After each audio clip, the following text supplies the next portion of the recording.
Abakristo b'ekereziya ya Mpasha umuribanda batandikireho ruriyo kwombeka ekereziya kandi egi neteekateeka kushitamisha abantu runana yaba yahwire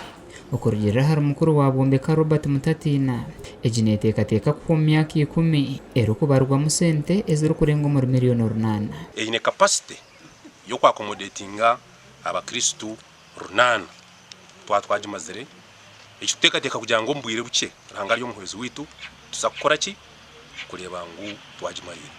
okutandika kwombeka ekereziya egi abantu bagira mu kiresirwa omwijurira no mu kereziya enkuru kandi omunyishengero John Paul Ninkusima abakwatireho n'obushaho 50 bwa simenti. Hano tuteekateeka kwombeka omu phases yo kubanza ekatusya musinge yakabiri ekatusya wall plate tukaguma twongeraho styo nkabashomireho ha Christmas mbahire shaho 30 za simenti nabaraganisa ntukubaragarike baba bakizero wagati ningongera mwani jobe twabahereza enshaho 50 ogutakomera ha kereziya egi yonka bitu nahishomere rya Mwamba aho bariyo nibombeka kamina yo murembe nkaraganisa abashomesa ngo ndabasima ahabu gukora munamani